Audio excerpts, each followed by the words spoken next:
Welcome back, troglodytes, to your daily dose of guitar information, the Trogly's Guitar Show. I was recently made aware of a model that I did not even know existed back around 2017 or so. And I really wanted to share this with you guys because it's a guitar that I didn't think it would exist. I mean, it's got some interesting specs, but it's basically a standard that wants to be a custom. Let's go ahead and take a look at this thing. So from my best guess here, from what I could find, searching the archives, this was a Zounds exclusive, which means you could probably also have bought them at AMS. I'm not sure if other dealers had them or not. Using the web archive, it looks like they were introduced maybe around summer NAMM time. But what this is a Les Paul standard, except for instead of having standard binding, just one ply along the top, it has custom binding. So that just means the binding has multiple different colors in it. You have a white, black, and another white layer. It's kind of hard to see it in this photo, but even finding one of these available anywhere for photos has been very difficult for this episode. But you also get attributes like the custom style pickguard, which also is multiply, whereas a standard normally isn't. But something else you don't normally find on a Les Paul standard is the fact that you've got gold hardware on here. It's just a very blinged out guitar. It's kind of from that era where they decided not to do poker chips for a whole bunch of different models, just to make them look more modern and aesthetically pleasing. So think Les Paul Custom Light, except for without the light body. It's a full thickness Les Paul standard, but it has some custom attributes to it. Heck, they even gave it the 57 style custom knobs, which are really cool and you don't find too often. But then when you swap over to the headstock, it's just your regular one from 2017. It's a little bit larger than they're doing today, and it had a certain aesthetic to them. I don't personally like this style of headstock. It looks a little bit goofy when you compare it to some of the vintage smaller ones, but hey, it's just what they did at this point in time. And again, you've got the golden tuners, and it says standard on here.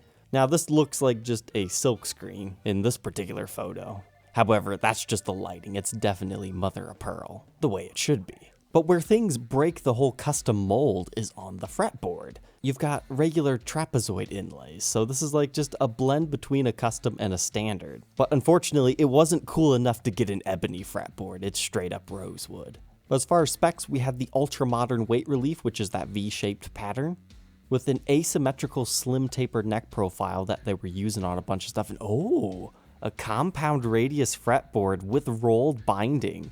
That's kind of a nice spec if you're into that kind of stuff. Generally, the asymmetrical neck profile, I don't notice it too much. And the compound radius, I'm not gifted enough of a player to really notice the difference, but there's some guys that love and swear by that. And oh my goodness, they even have push-pulls on all of the knobs for coil splitting. And then pure bypass, I believe that goes directly to the bridge no matter what position you're on, and phase reversal. So it's kind of like the current Les Paul Modern as far as the specs go. But it looks completely different. It's got some vintage attributes to it as well as just being a modern guitar. But it had the regular scale length for a Gibson 24 3/4 with 22 frets. Strangely enough, the specs call it gold top hat knobs, but I mean, that's clearly not what's there. But the original retail price on these were $2,449, which, if I remember correctly, weren't standards at that time like $3,500 or something crazy? Alright, maybe not, about $2,800 brand new in 2017. But you gotta remember, these things had beautiful flame tops, so I guess it kinda makes sense. Pretty much all the specs were about the exact same. However, this one obviously got the gold hardware and the additional binding. So the fact that it was cheaper, it kinda makes sense because it didn't have the flame top, but it had other things that made it very desirable. So I'd imagine these things sold pretty okay, if there was any marketing behind them anyways.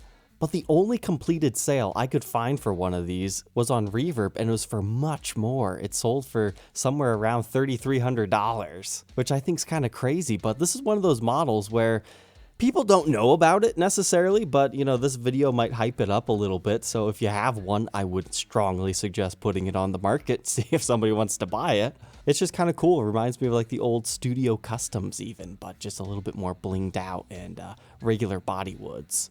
And this one was listed about 8 months ago, but it has a special case to it as well. Is this where these things came from? Because I remember these like being for sale separately. The white Gibson USA cases that have the black interior with a case shroud. They're super fancy. I've seen these things sell for like $350 on the used market. It could probably fetch up to $400. It looks pretty smart in there, so if that was the original case, the fact that you got something a little bit more special on top of that is just a regular Gibson USA case. Honestly, these things seemed like a pretty good deal, retrospectively. But it looks like there were also blemished models for as low as like $21.39 on these, so I can definitely see this particular model going up in value, as evidenced by this listing.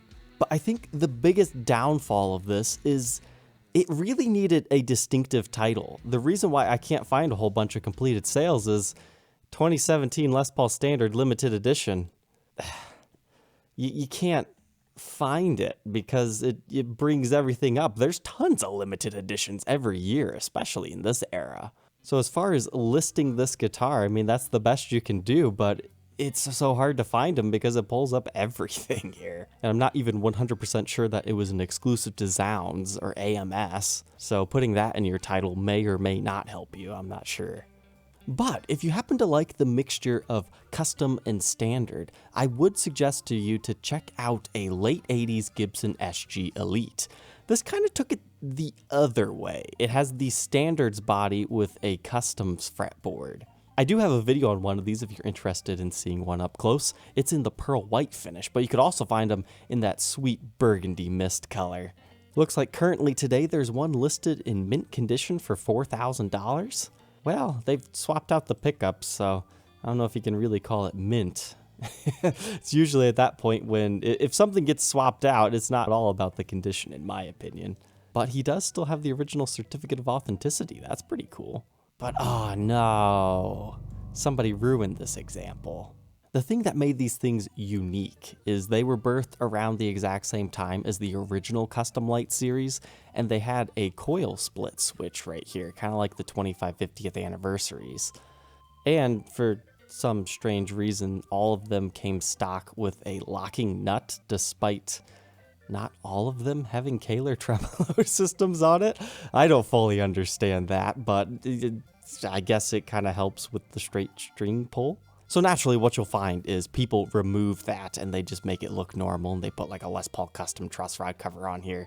So that's okay, but unfortunately somebody has routed this example out, swapped out the pickups, and just gave it a normal layout, which is a darn shame for this particular guitar in this condition, as far as, you know, a collector's mentality goes. But yes, stock from the factory, beautiful gold hardware, TP6 tailpiece, coil splittable pickups. I mean, I guess you can make the argument that SG Customs don't have binding on the body to begin with, so it's kind of like an SG Custom if it only had 2 pickups. Now, I believe there were a handful of them made, and when I say a handful, I mean a handful. We're talking like 7 or 12. I've seen one show up before that has the 3rd middle pickup, so then it's more like a custom, but with a standards headstock. I don't know why you'd want that, but since it's a really old guitar, it's kind of collectible. It's one of the more obscure ones that you don't see it too often, especially the pearl white finish. Most people just think it's white, but there is like a metallic sparkle. They mainly did this color in like the mid 80s. I have done a review on a pearl white custom before. But the other reason why I bring the SG Elite up is I wanted to share this poor example. I mean, this one was a lot cheaper, right? Only $1,500. Rare limited production, but it led a tough life. And to be honest, I'm surprised it sold. Yep, there it is. The dreaded heel break. I had an 80s SG break on me one time in shipping. Thankfully, I was the receiver and not the shipper, but you know, SGs are not as strong as other guitars in the neck joint area. A good hit will jolt the neck straight off. However, if it's repaired properly, generally they're okay afterwards. They just haven't done any type of cosmetic touch-up on here to hide it, because it'd be hard to match this wear and patina that this particular one has. I mean, this finish has all yellowed over, and you can see the areas where the clear coat has been worn off and it exposes the finish underneath that. Yeah, that's right. If your guitar ever ages, like Silverburst, for example, you can just take the clear coat off and then it'll become perfectly Silverburst again. Just re-clear it. So it's not necessarily the finish that 100% ages. It's mainly just the clear coat, as evidenced by right here. This part was covered over, didn't get sunlight or tar from smoke. So you've got the original white finish for the most part. And here's a good look at the original toggle switch on this. For some reason, I was remembering this one having a big headstock repair too, so I guess a heel break isn't that bad. But it looks like they've also swapped out the pickups, but they still have most of the original hardware. So is $1,500 the worst price in the world? Not that bad. I mean, if it sold within a week, it must have been priced appropriately. Or who knows, maybe you took an offer around $1,000. But since we've got a little bit of time left today, let's see, is there anything that was just recently listed on Reverb? A nice 1990 Les Paul Studio. I really want to get my hands on one of these early 90s Les Paul Studios again because they're just gorgeous with their ebony fretboards. I know I talk about them all the time, but given the choice between a brand new studio and one of these guys, I would 1000% every day suggest going for one of these. And that's why they're starting to cost, you know, 15 to almost 2,000. I haven't seen one quite listed for that much in sell, but really clean condition, easily a 14 to 18. Even if that does seem a little bit crazy for a used studio that's over 30 years old. All about them ebony fretboards. And I suppose we can end it off with this. That is an interesting brand name. Would you pronounce it Dude, like D-U-D-E, but D-O-O-D? Dude Craft Guitars, the B6 Baritone 2021 Metallic Green. So it kind of reminds me of like an Epiphone Coronet in a roundabout way, except for you mix that with a Les Paul with like a really rounded top and body to it. Oh, okay. 2 humbuckers, kind of like a Strat style switch, but without the middle volume control, but like a bass style bridge almost. Those are really thick strings. They called it a baritone guitar. It's got a sculpted heel join right here, so it should be comfortable in that aspect as well. And then you've got like a Jackson-esque fretboard, but reversed.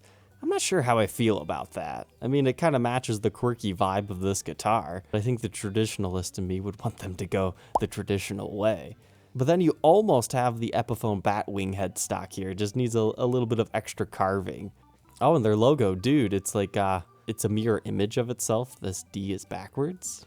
Okay. So thick baritone guitar and a big old green finish. Made in USA, according to this. You got your serial number. All this is really missing is a black stinger on the back. That would look fantastic because it's like a metallic green color, so you can kind of see how it turns dark in certain angles and then lighter in other areas depending on your lighting situation. You can kind of just naturally see what I'm talking about if that would just be black back there. But it looks like we have locking hip shot tuners on this thing. Oh, and a 0 fret.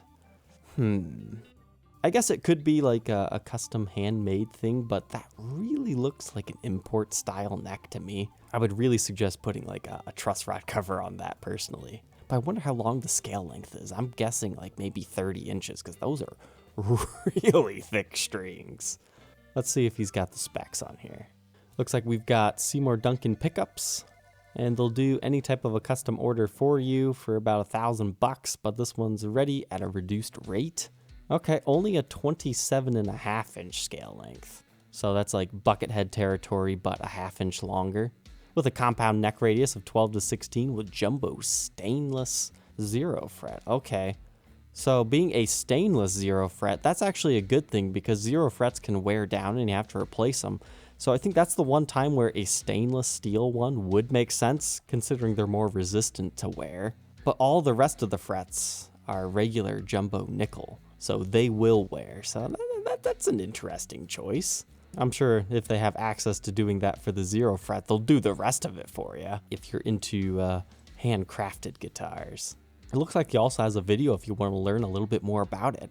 I will say, this guitar looks much more appealing in his video than it does necessarily in the stock photos. It's much of more of a dark green, and the white pickguard works really well with like the shininess of the pickups. But that's gonna do it for today. Thank you, Troglodytes, for tuning in. Don't forget to like, comment, and subscribe, and we will catch you tomorrow on the next episode. Take care.